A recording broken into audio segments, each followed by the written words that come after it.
जय मसीह की my dear friends. आज के शाम के समय के लिए मैं परमेश्वर को धन्यवाद करता हूँ। Put your trust in God, आपका भरोसा परमेश्वर के ऊपर रखना। उसके एक उदाहरण मैं परमेश्वर के वचन से आपके साथ कुछ समय में बताना चाहता हूँ। उसके लिए एक व्यक्ति था नेहमिया अपने जीवन में एक सरकारी नौकरी करने वाला था, एक सिक्योर जॉब था उनका, और उसके जीवन में कोई कमी नहीं है because he was a cup bearer to the king और काफी प्रिविलेज काम वो करते थे। अचानक उसके जीवन में कुछ दुख आया।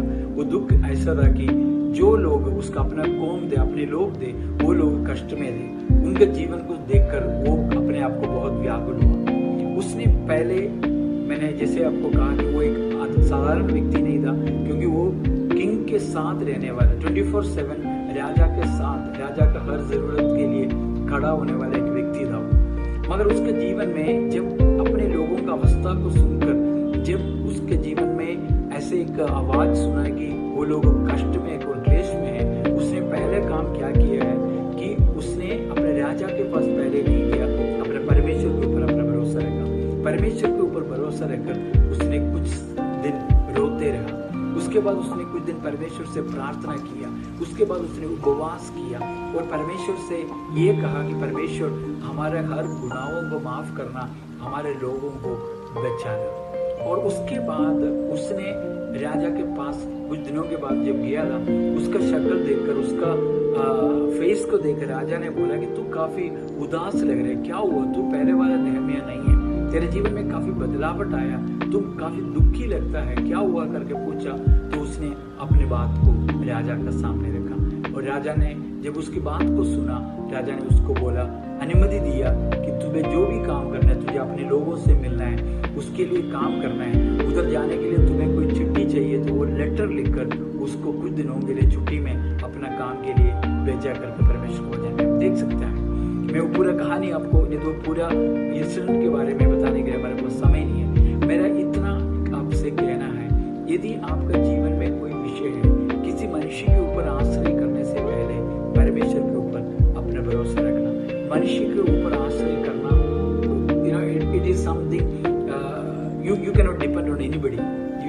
Nobody you cannot depend on anyone, but either there is someone who can you trust is our God. Amen. So इस समय में इतना आपसे कहना चाहता हूँ, जब आपका जीवन में ऐसा कोई परेशानी आया, ऐसा कोई विषय है, उस विषय को पहले परमेश्वर के सन्निधान में रखना। हो सकता है आपका नौकरी में आप किसी विषय के लिए आप काफी परेशान हो, तो परेशानी में यदि आप है तो आपको क्या करना चाहिए? अपने विषय को परमेश्वर के पास रखकर प्रार्थना करना, उपवास करना और परमेश्वर के चरणों पर रोना। इससे क्या होगा? जब आप अपने बॉस के पास, नहीं तो आप अपने विषयों को लेकर जो किसी ऑफिसर के पास भी आप जाते हैं, उस व्यक्ति को परमेश्वर आपके लिए तैयार करेंगे। पिछले दिनों में किसी व्यक्ति के बारे मैंने ऐसे सुना, उस व्यक्ति ने किसी विषय को लेकर किसी गवर्नमेंट ऑफिस में गया, उन्होंने बोला कि शर्म नहीं आते तुम्हें इस सिचुएशन में यहाँ पे आने का, और उस व्यक्ति ने वहां बैठ के रोया, परमेश्वर से प्रार्थना किया, किसी के साथ कंप्लेंट नहीं किया। अगले दिन जब वो वहां पे गया था, उस व्यक्ति ने, जिस व्यक्ति ने उसको बोला कि तुम्हारे पास और कोई काम नहीं है, उस व्यक्ति ने ऐसे कहा कि कल मैं जरूर आऊंगा, कल मेरा छुट्टी है तो भी मैं आऊंगा, क्योंकि मुझे आपका काम करके देना है। क्योंकि उस व्यक्ति ने जब उसका सिचुएशन में